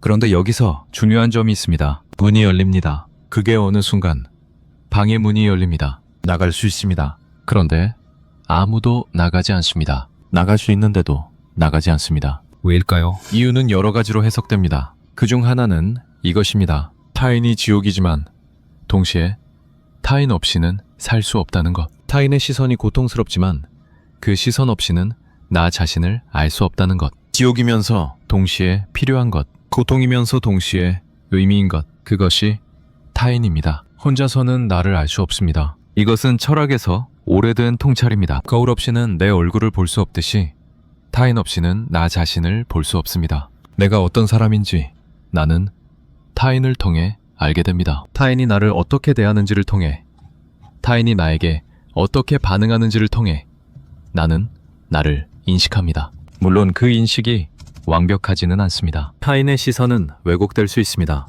편견이 있을 수 있고 오해가 있을 수 있습니다. 타인이 보는 나와 진짜 내가 다를 수 있습니다. 그러나 그럼에도 불구하고 타인은 나를 비추는 거울입니다. 완벽한 거울은 아닐지라도 유일한 거울입니다. 완전히 혼자 자란 사람은 자기 자신을 알지 못합니다. 타인과의 관계 속에서만 나라는 존재가 형성됩니다. 사르트르도 이것을 알고 있었습니다. 타인은 지옥이라고 말했지만 동시에 타인 없이는 존재할 수 없다는 것도 알고 있었습니다. 그래서 그의 인물들은 문이 열려도 나가지 않습니다. 나갈 수 없습니다. 동양의 지혜에서도 비슷한 통찰을 찾을 수 있습니다. 불교에서는 연기라는 개념을 말합니다. 모든 것은 연결되어 있다는 뜻입니다. 홀로 존재하는 것은 없다는 뜻입니다. 나라는 존재도 마찬가지입니다. 나는 나 혼자서 존재하지 않습니다. 부모가 있었기에 내가 있습니다. 나를 길러준 사람들이 있었기에 내가 있습니다. 나와 관계를 맺었던 수많은 사람들이 있었기에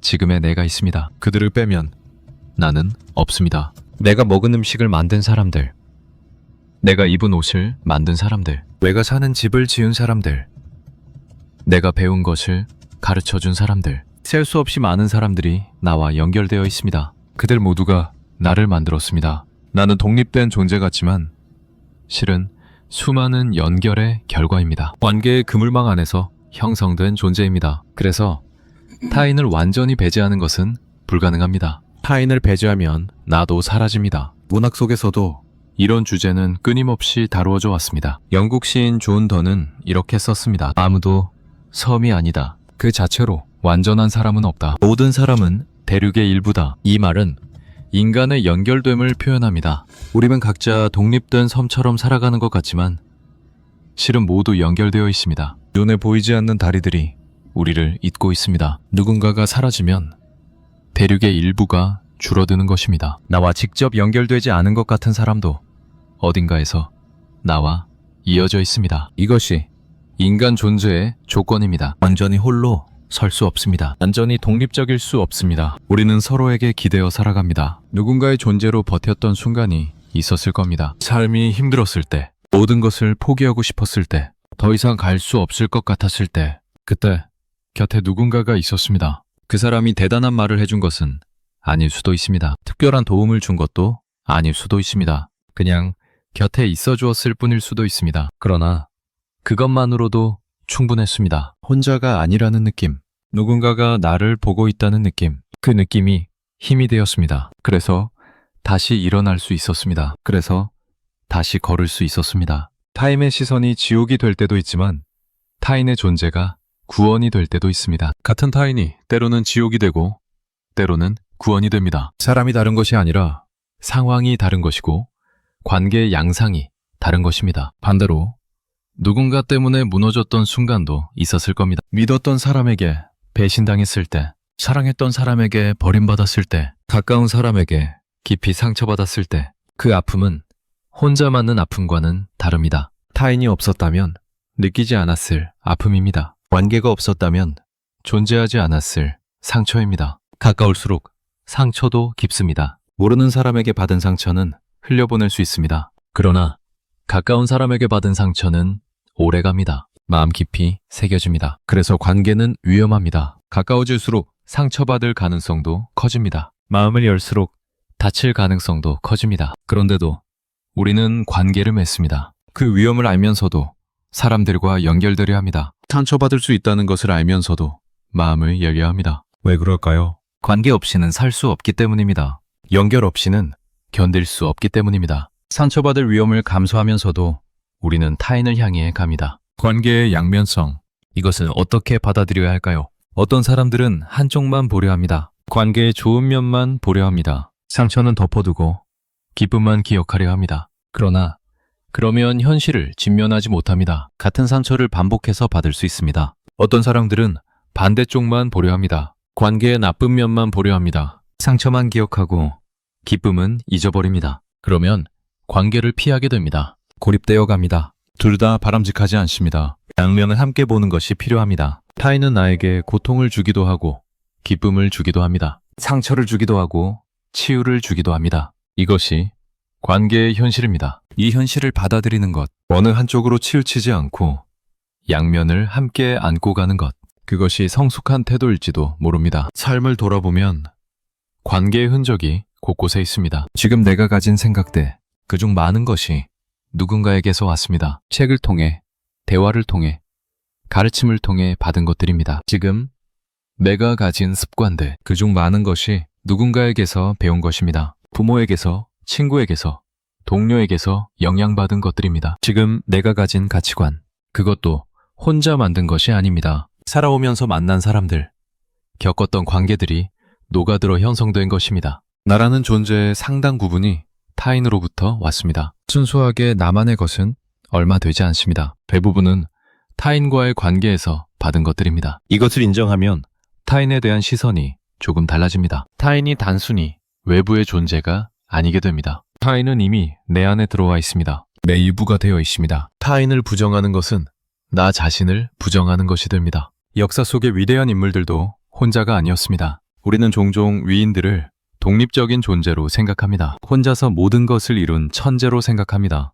그러나 그들의 삶을 자세히 들여다보면 항상 누군가가 있었습니다. 아인슈타인에게는 그의 생각을 들어주고 토론해준 친구들이 있었습니다. 베토벤에게는 그의 음악을 알아봐준 후원자들이 있었습니다. 간디에게는 그의 운동에 함께한 동지들이 있었습니다. 아무리 뛰어난 사람도 혼자서는 아무것도 이룰 수 없었습니다. 누군가의 도움이, 누군가의 지지가, 누군가의 존재가 필요했습니다. 우리의 삶도 마찬가지입니다. 혼자서 이룬 것 같은 것들도 자세히 보면 누군가의 도움이 있었습니다. 누군가의 가르침이 있었고, 누군가의 격려가 있었고, 누군가의 희생이 있었습니다. 그것을 기억하는 것, 그것이 겸손이고 그것이 감사입니다. 노년에 접어든 한 분이 이런 말씀을 하셨습니다. 젊었을 때는 혼자서도 잘 살 수 있다고 생각했는데 나이가 들수록 사람이 필요하다는 걸 느낀다고. 짧은 말이지만 깊은 울림이 있었습니다.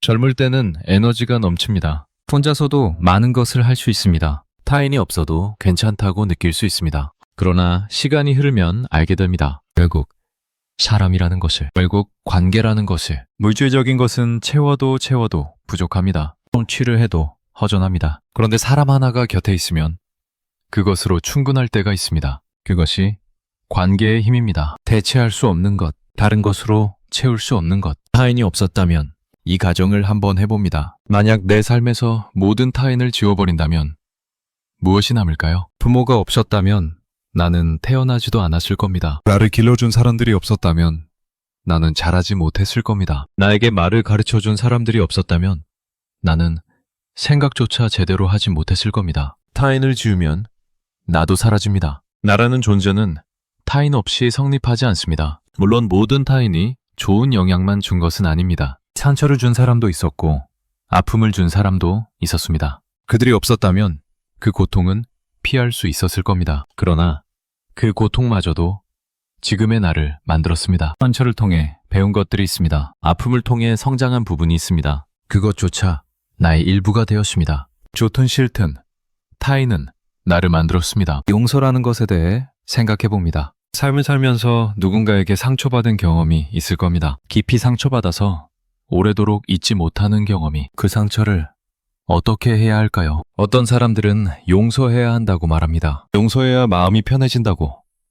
용서해야 앞으로 나아갈 수 있다고 말합니다. 맞는 말일 수도 있습니다. 그러나 용서가 쉬운 것은 아닙니다. 억지로 하는 용서는 진짜 용서가 아닙니다. 마음이 준비되지 않았는데 용서하려 하면 오히려 상처가 더 깊어질 수 있습니다. 용서하지 못해도 괜찮습니다. 지금 당장 용서하지 못해도 괜찮습니다. 시간이 필요할 수 있습니다. 아주 오랜 시간이 필요할 수도 있습니다. 다만 한 가지는 가능합니다. 그 경험을 삶의 일부로 인정하는 것, 그 상처가 있었다는 것, 그로 인해 고통받았다는 것, 그리고 그것이 지금의 나에게 영향을 주었다는 것, 이것을 인정하는 것은 가능합니다. 인정한다고 해서 상처가 괜찮았다는 뜻은 아닙니다. 상처를 준 사람을 정당화하는 것도 아닙니다. 그냥 그것이 내 삶의 일부라는 사실을 받아들이는 것입니다. 그렇게 하면 조금은 마음이 편해질 수 있습니다. 감사라는 것에 대해서도 생각해 봅니다. 살아오면서 도움을 받은 사람들이 있을 겁니다. 고마운 사람들이 있을 겁니다. 그 고마움을 표현했습니까? 아니면 마음속에만 담아두었습니까? 많은 경우 고마움은 표현되지 않습니다. 당연하다고 생각해서, 나중에 하면 된다고 생각해서, 어색해서, 부끄러워서, 그러다가 기회를 놓칩니다. 더 이상 표현할 수 없게 되고 나서야 그때 왜 말하지 않았을까 후회합니다. 지금이라도 늦지 않았습니다. 아직 곁에 있는 사람들에게, 아직 말할 수 있는 사람들에게 고마움을 전할 수 있습니다. 거창하게 할 필요 없습니다. 작은 말 한마디, 작은 행동 하나로도 충분합니다. 그것이 관계를 더 깊게 만듭니다. 그것이 연결을 더 단단하게 만듭니다. 타인과의 관계에서 완벽함을 기대하면 안 됩니다. 완벽한 관계는 없습니다. 완벽한 사람도 없습니다. 모든 사람은 부족합니다. 모든 관계에는 문제가 있습니다. 오해가 생기고 갈등이 생기고 상처가 생깁니다. 그것이 정상입니다. 문제가 없는 관계가 좋은 관계가 아닙니다. 문제가 생겼을 때 함께 해결해 나가는 관계가 좋은 관계입니다. 상처 없는 관계가 깊은 관계가 아닙니다. 상처를 주고받으면서도 함께 가는 관계가 깊은 관계입니다. 완벽을 기대하면 실망합니다. 불완전함을 받아들이면 관계가 지속됩니다. 나도 불완전하고 상대방도 불완전합니다. 그 불완전함을 서로 인정하고 그럼에도 불구하고 함께 가는 것, 그것이 관계입니다. 삶의 끝에서 무엇이 남을까요? 이루었던 성취들, 모았던 것들, 얻었던 지위들, 그것들도 의미가 있겠지만 결국 남는 것은 관계입니다. 함께했던 사람들, 나누었던 시간들, 주고받았던 마음들, 그것이 삶의 진짜 내용입니다. 무엇을 이루었느냐보다 누구와 함께했느냐가 중요합니다. 무엇을 가졌느냐보다 누구와 나누었느냐가 중요합니다. 죽음을 앞둔 사람들이 하는 후회 중에 이런 것이 있다고 합니다. 더 많은 시간을 사랑하는 사람들과 보내지 못한 것, 일에 매달리느라, 성취에 매달리느라, 정작 중요한 관계를 소홀히 했다는 후회. 그때 가서 후회하기 전에 지금 생각해 볼 수 있습니다. 지금 내 삶에서 정말 중요한 것은 무엇인가? 정말 소중한 관계는 무엇인가? 타인은 지옥이다. 이 말은 여전히 유효합니다. 타인의 시선은 무겁습니다. 타인과의 관계는 힘듭니다. 타인 때문에 상처받고 타인 때문에 괴롭습니다. 그러나 동시에 타인은 전부이기도 합니다. 타인이 있어서 내가 존재합니다. 타인이 있어서 내가 살아갑니다. 타인이 있어서 삶의 의미가 있습니다. 지옥이면서 동시에 천국, 고통이면서 동시에 기쁨, 상처이면서 동시에 치유. 이 모순을 함께 안고 가는 것, 그것이 인간으로 산다는 것입니다. 결국 우리는 선택해야 합니다. 타인과 함께 할 것인가, 혼자 갈 것인가. 혼자 가면 상처받을 일은 줄어듭니다. 타인의 시선에서 자유로워집니다. 타인에게 맞출 필요도 없습니다. 그러나 혼자 가면 외롭습니다. 연결의 기쁨을 알 수 없습니다. 삶이 메마릅니다. 함께 가면 상처받을 일이 많습니다. 타인의 시선을 의식해야 합니다. 타인에게 맞춰야 할 때도 있습니다. 그러나 함께 가면 버틸 수 있습니다. 연결의 기쁨이 있습니다. 삶이 풍요롭습니다. 어느 쪽을 선택하든 대가가 있습니다. 완벽한 선택은 없습니다. 다만 대부분의 사람들은 결국 함께 가는 쪽을 선택합니다. 상처받을 위험을 알면서도 관계를 선택합니다. 그것이 인간의 본성이기 때문입니다. 그것 없이는 살 수 없기 때문입니다. 지금 내 곁에 누가 있습니까? 가족이 있습니까? 친구가 있습니까? 동료가 있습니까? 아니면 지금은 혼자입니까? 혼자라면 예전에 곁에 있었던 사람들을 떠올려 봅니다. 함께 했던 시간들을 떠올려 봅니다. 그 사람들이 있었기에 지금의 내가 있습니다. 그 관계들이 있었기에 지금의 삶이 있습니다. 곁에 사람이 있다면 그 존재에 감사해 볼 수 있습니다. 당연하게 여기지 않고 그 존재의 의미를 새겨볼 수 있습니다. 완벽한 관계가 아니어도 괜찮습니다. 문제가 있어도 괜찮습니다. 그럼에도 불구하고 함께 있다는 것, 그것만으로도 의미가 있습니다. 삶 전체를 멀리서 바라봅니다. 지나온 시간들, 만났던 사람들, 맺었던 관계들, 그 모든 것이 지금의 나를 만들었습니다. 좋았던 기억도, 아팠던 기억도 모두 나의 일부가 되었습니다. 고마운 사람도, 원망스러운 사람도 모두 나를 만드는 데 관여했습니다. 그것을 부정하지 않고 받아들입니다. 좋은 것만 취하고 나쁜 것은 버리는 것이 아니라 전부를 안고 갑니다. 그것이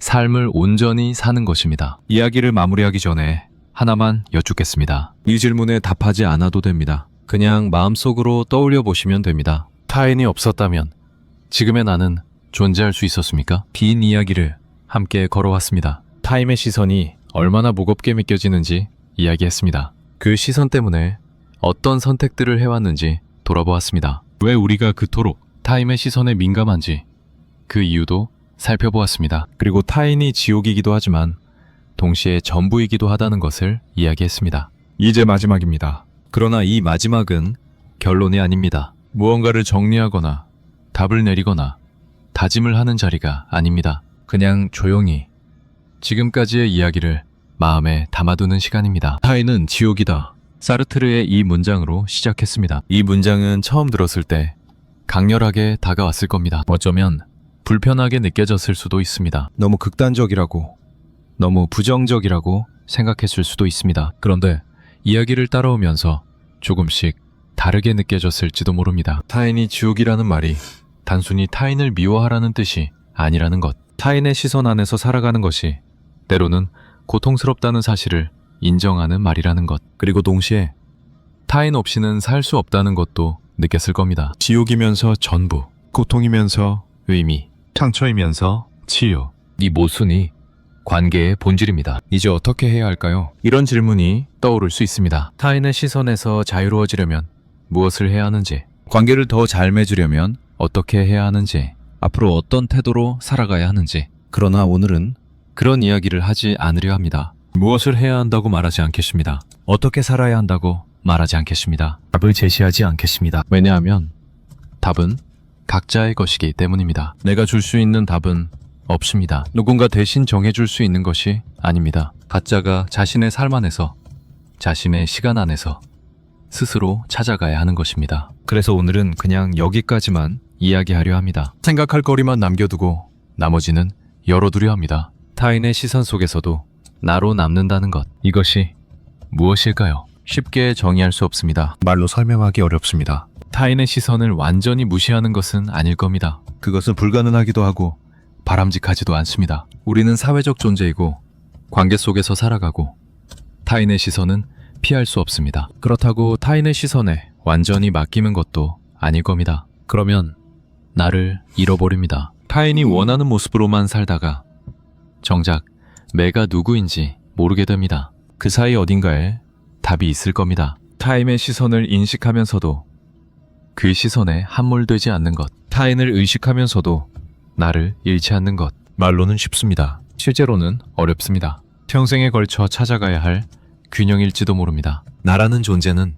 무엇일까요? 이 질문도 쉽지 않습니다. 앞서 이야기했듯이 나라는 존재의 상당 부분은 타인에게서 왔습니다. 내 생각, 내 가치관, 내 습관, 내 언어, 이 모든 것이 타인과의 관계 속에서 형성되었습니다. 순수하게 나만의 것은 거의 없습니다. 그렇다면 나는 타인의 조합에 불과한 것일까요? 나라는 독자적 존재는 없는 것일까요? 그렇지는 않을 겁니다. 비록 재료는 타인에게서 왔지만 그것을 조합하고 선택하고 의미를 부여하는 것은 나입니다. 같은 재료를 가지고도 사람마다 다른 모습이 됩니다. 그 차이를 만드는 것이 나입니다. 나는 타인의 영향을 받았지만 타인과 같지 않습니다. 나는 타인 없이 형성될 수 없었지만 타인으로 환원되지 않습니다. 그 미묘한 차이 속에 나라는 존재가 있습니다. 살아오면서 나는 계속 변해왔습니다. 어린 시절의 나와 지금의 나는 많이 다릅니다. 생각도 다르고 느끼는 것도 다르고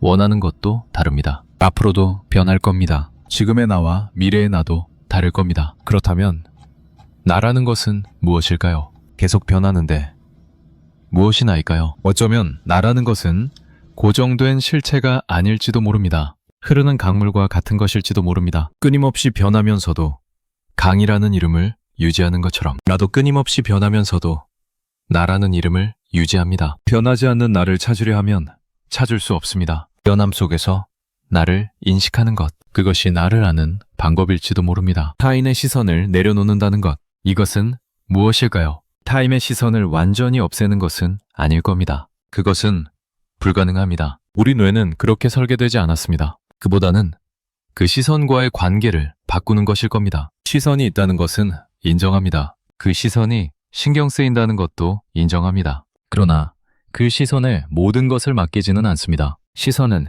시선일 뿐입니다. 그것이 나의 가치를 결정하지 않습니다. 그것이 나의 존재를 규정하지 않습니다. 이렇게 생각하는 것이 내려놓는 것의 시작일지도 모릅니다. 물론 생각한다고 해서 바로 되는 것은 아닙니다. 오랜 시간에 걸쳐 조금씩 연습해야 하는 것입니다. 내려놓는다는 것은 포기하는 것과 다릅니다. 포기는 관계를 끊는 것입니다. 타인을 멀리하고 혼자가 되는 것입니다. 내려놓음은 관계를 유지하면서도 자유로워지는 것입니다. 타인과 함께하면서도 나를 잃지 않는 것입니다. 포기는 도피입니다. 내려놓음은 성숙입니다. 둘은 비슷해 보이지만 전혀 다릅니다. 포기하면 외로워집니다. 내려놓으면 편안해집니다. 포기하면 관계가 끝납니다. 내려놓으면 관계가 더 깊어질 수 있습니다. 진짜 나를 숨기지 않아도 되니까요. 타임의 기대에 맞추느라 애쓰지 않아도 되니까요. 있는 그대로의 나로 관계할 수 있으니까요. 모든 시선을 다 내려놓을 필요는 없습니다. 어떤 시선은 소중합니다. 어떤 시선은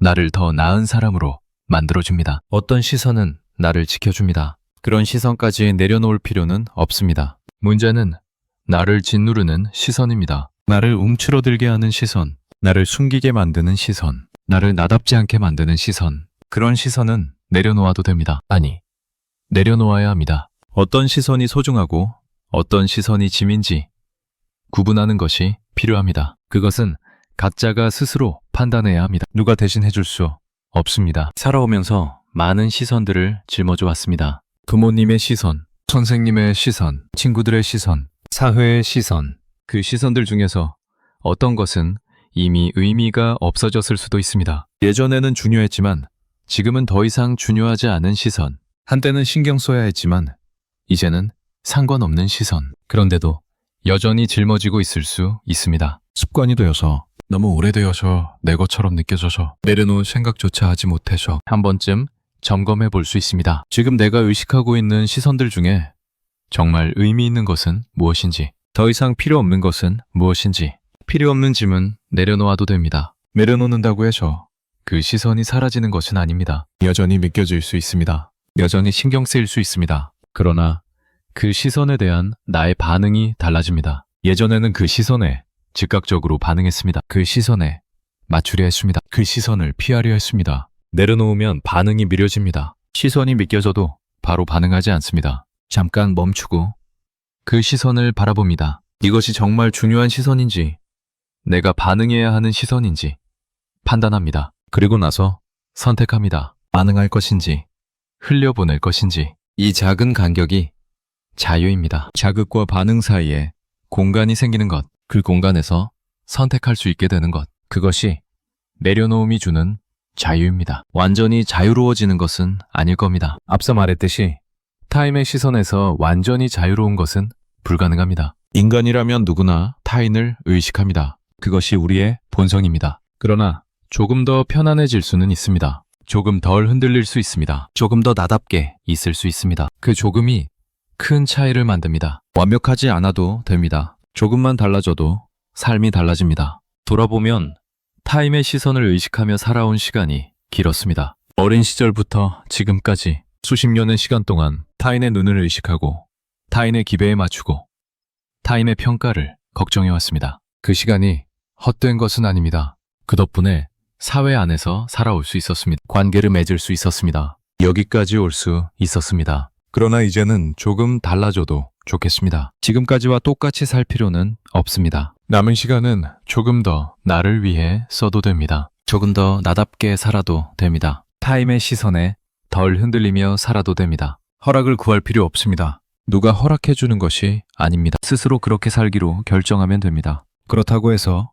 오늘 당장 무언가를 바꾸라는 말은 아닙니다. 결심하라는 말도 아닙니다. 계획을 세우라는 말도 아닙니다. 그냥 생각만 해보아도 됩니다. 오늘 들은 이야기를 마음 한쪽에 담아두기만 해도 됩니다. 당장 무엇을 하지 않아도 됩니다. 변화는 강요한다고 되는 것이 아닙니다. 준비가 되었을 때 자연스럽게 일어납니다. 억지로 하면 오래가지 않습니다. 그러니 조급해하지 않아도 됩니다. 오늘은 그냥 이런 이야기가 있었구나 하고 넘어가도 됩니다. 나중에 문득 생각날 때 그때 다시 꺼내봐도 됩니다. 삶은 계속됩니다. 오늘 이 이야기를 듣고 나서도 매일은 다시 일상이 시작됩니다. 사람들을 만나고 관계를 맺고 타인의 시선 속에서 살아갑니다. 갑자기 달라지지 않을 겁니다. 여전히 타인의 시선이 신경 쓰일 겁니다. 여전히 누군가의 말 한마디에 흔들릴 겁니다. 여전히 어떻게 보일지 걱정할 겁니다. 그래도 괜찮습니다. 그것이 인간입니다. 그것이 정상입니다. 다만 가끔 오늘의 이야기가 떠오를 수 있습니다. 타인의 시선에 흔들릴 때 문득 생각날 수 있습니다. 누군가의 평가에 괴로울 때 문득 떠오를 수 있습니다. 그때 잠깐 멈추어 볼 수 있습니다. 이 시선이 정말 중요한 것인가? 이 평가에 이렇게까지 흔들려야 하는가? 잠깐 생각해 볼 수 있습니다. 그것만으로도 의미가 있습니다. 누구의 시선을 내려놓을 수 있을까요? 이 질문을 던져봅니다. 모든 시선을 다 내려놓을 수는 없습니다. 그럴 필요도 없습니다. 그러나 하나쯤은 내려놓을 수 있을지도 모릅니다. 오랫동안 나를 짓눌러 왔던 시선, 더 이상 의미 없는 시선, 나를 나답지 않게 만들었던 시선, 그중 하나를 떠올려 봅니다. 그것을 오늘 당장 내려놓으라는 말은 아닙니다. 그냥 떠올려 보기만 해도 됩니다. 인식하기만 해도 됩니다. 인식하는 것이 시작입니다. 무엇이 나를 짓누르고 있는지 알아야 그것을 내려놓을 수 있습니다. 보이지 않는 것은 내려놓을 수 없습니다. 그래서 오늘은 그냥 보는 것으로 충분합니다. 타인의 시선 속에서도 나로 남는다는 것, 이것은 목표가 아니라 반향입니다. 도달해야 할 종착점이 아니라 걸어가야 할 길입니다. 완벽하게 나로 남는 순간은 오지 않을 수도 있습니다. 그래도 괜찮습니다. 그 방향으로 가고 있다는 것만으로도 의미가 있습니다. 조금씩 천천히 나아가면 됩니다. 때로는 뒤로 물러날 수도 있습니다. 때로는 제자리에 머물 수도 있습니다. 그래도 괜찮습니다. 중요한 것은 포기하지 않는 것입니다. 지금까지 살아온 시간을 돌아봅니다. 많은 일들이 있었습니다. 좋은 일도, 힘든 일도, 기쁜 순간도, 슬픈 순간도. 그 모든 시간 속에서 나는 여기까지 왔습니다. 완벽하지 않았습니다. 실수도 했고 후회도 있습니다. 그러나 어쨌든 여기까지 왔습니다. 그것만으로도 충분합니다. 잘 살아왔습니다. 충분히 노력했습니다. 타임의 시선에 흔들렸던 것도, 타임의 기대에 맞추려 했던 것도 다 이유가 있었습니다. 그때는 그게 최선이었습니다. 그렇게 해야 살아남을 수 있었습니다. 지금에서야 돌아보며 다른 방법도 있었을 거라고 생각할 수 있지만 그때는 그게 전부였습니다. 그러니 자신을 탓하지 않아도 됩니다. 지금까지의 나를 있는 그대로 인정해도 됩니다. 앞으로의 시간도 있습니다. 얼마나 남았는지는 알 수 없습니다. 길 수도 있고 짧을 수도 있습니다. 그 시간을 어떻게 보낼지는 각자의 선택입니다. 지금까지처럼 살아도 됩니다. 조금 달리 살아도 됩니다. 어느 쪽이든 자신의 선택입니다. 다만 한 가지는 기억해두면 좋겠습니다. 남은 시간은 자신의 것입니다. 타인을 위해 쓸 수도 있고 나를 위해 쓸 수도 있습니다. 타임의 시선에 맞춰 쓸 수도 있고 내 마음 가는 대로 쓸 수도 있습니다. 선택은 자유입니다. 그러나 그 선택의 결과는 자신이 감당합니다. 어떤 선택을 하든 후회 없이 할 수 있다면 좋겠습니다. 관계에 대해서도 다시 생각해 봅니다. 지금 내 곁에 있는 사람들, 가족, 친구, 동료, 지인들, 그 관계들은 어떻습니까? 나를 나답게 있게 해주는 관계입니까? 아니면 나를 숨기게 만드는 관계입니까? 편안한 관계입니까? 아니면 긴장되는 관계입니까? 모든 관계가 완벽할 수는 없습니다. 어떤 관계에서는 편안하고 어떤 관계에서는 긴장됩니다. 그것이 정상입니다. 그러나 너무 많은 관계에서 나를 숨기고 있다면 한 번쯤 생각해 볼 수 있습니다. 이 관계가 정말 필요한 것인지, 이 관계를 위해 나를 이만큼 숨겨야 하는 것인지, 정리가 필요한 관계가 있을 수도 있습니다. 물론 쉬운 일은 아닙니다. 오래된 관계일수록